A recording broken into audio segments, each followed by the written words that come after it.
Hi, my name is Julie Welsh, and this is my summative blog video for MBA Class 622, Spring 2015 at Welsh University. Over the course of this class, we were asked to write 7 blog reflections on our teaching topics of the class. This was to expand our thinking on these topics and as they relate to us in our individual workplace. In the first blog, we were asked to describe how we want to be managed and how we manage others. And this was pretty much what I felt I wanted to get the most out of this class. It allowed me to think how communication and constructive criticism can be delivered in different ways to get different effects. You can get both positive and negative effects and reactions by the way that these are delivered. And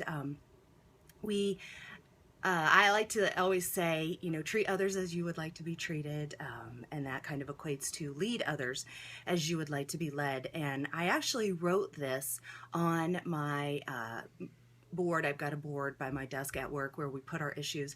I actually wrote lead others as you would like to be led on top of that board after writing this blog after the very first week of class. And I really felt that this helped both me always remember that and helped my employees realize that I was trying to always keep their best interests in mind and always be professional and courteous. In the second week, the second blog, we took a personality test, and these are always fun because sometimes we think they're true and sometimes we don't. I had a good time taking this, and I actually had my team at work take it as well.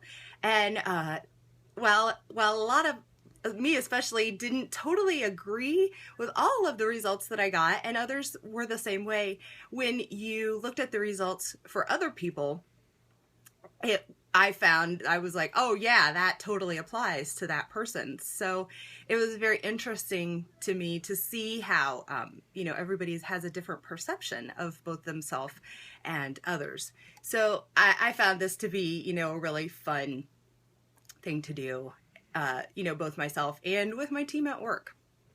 Also, throughout this module was Sean Akers' video of positivity in the workplace, and that was another thing that I had my team watch as well, because it really had a great inspirational effect on me, and my team really liked it as well. So we got a lot out of that video. The next blog was to discuss our experiences with punishment versus rewards as motivational tools. And this one's kind of a no-brainer for me. I always think that positive and rewards are a much better motivational factor than punishment. Fear and negativity do not motivate. Positive and reward and happiness do motivate. Everybody wants to feel good and feel like they are a contributing factor in their workplace. So it's important to reinforce that. The next module, we were asked to talk about the experiences we've gained with nonverbal communication. And this is an interesting one for me, because a lot of times in meetings I find that people's nonverbal communication tells much more of the story of how they're feeling. If somebody's sitting, with their hands crossed, leaning back like this, clearly they are not into whatever it is you're talking about. They're either bored or they completely don't agree and have stopped listening. So I think that nonverbal communication is always good to, to notice in other people. And as well, if again, when you're communicating in the workplace, even just the expression on your face, a smile conveys, friendliness. No smile doesn't, or no lack of eye contact, that kind of thing, that conveys that you're uncomfortable, you're uncomfortable with the topic or you're uncomfortable with the person. And so, doesn't lead to effective communication. In the next blog, we were asked to talk about intercultural communication. In my workplace, I work for a large hospital organization. We have employees and patients, of course, of many, many different cultural backgrounds, ethnic backgrounds, and everybody is there for the same reason, to help treat children in the hospital. So a lot of times it can be tough to put aside personal beliefs when they are really, really different, but everybody deserves the same respect. So it's just important to remember that just because you don't agree with somebody doesn't mean it's wrong. And people do things differently. So sometimes it's okay to experience differences. And I think this actually makes us grow as workers and employees and people in general. It's always good to experience new thoughts and beliefs. In the module 6, we were asked to talk about our experiences while working in groups and teams. And this one was especially interesting for me because I don't feel a lot of times in the organizational environment that there are a lot of true teams. I think people and the workplace as a whole, at least the corporate world, is set up to function in groups. There's a clear leader, there's usually a record keeper or a note taker, and then there are others who, are just there sort of to give their opinion. At the end of the teamwork session or group work session, there's usually someone who's designated as taking back the decision or the whatever it is that's being decided, and then they're responsible for it. So that's just a group.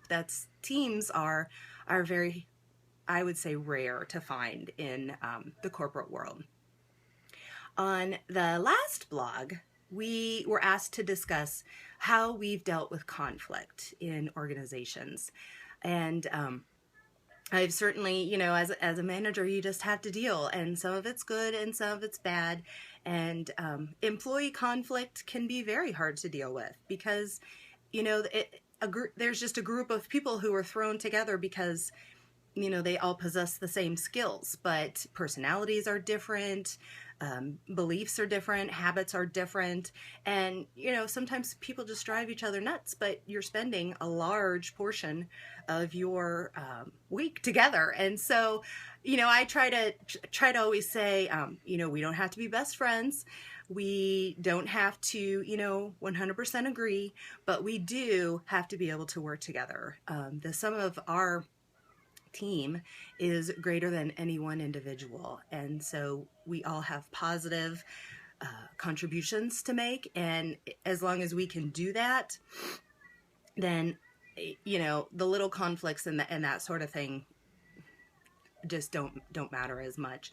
I do a weekly one-on-one with every team member that I have, and a lot of these times it was designed to answer questions and give feedback and receive feedback, of course, to me too, for, in a private setting. So this is sometimes has turned into a venting session that, the employee just wants their concerns heard and know that someone, well, maybe there isn't anything we can do about it. At least someone cares and understands and notices how people feel.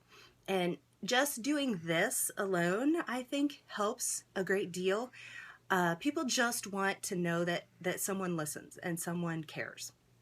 And I always try to do that with my team and let them know that, there are times that we're just going to have to agree to disagree, but we cannot let these disagreements get in the way of our job, because really that's why we're there. We're not at work to be friends. We're at work to do our jobs.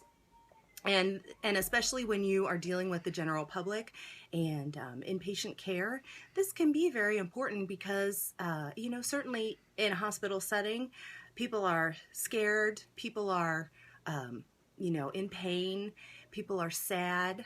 Certainly there's plenty of happiness as well, and good things, wonderful things that happen.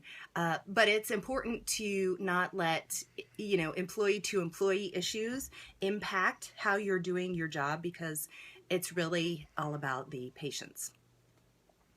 So overall, I really found that I got a lot out of this class, and these blog posts really helped bring it all together and help me expand on just my own personal thinking, and also to keep things in mind and make sure that I develop ways to, it's great to learn and to talk about it, but also to keep it going, 6 months to a year down the road, we're still thinking about these things. So I was happy to be able to do these blogs, because it really brought everything together and definitely helped me at work keep in mind what I like to have done for me, as well as what I like to do for my employees.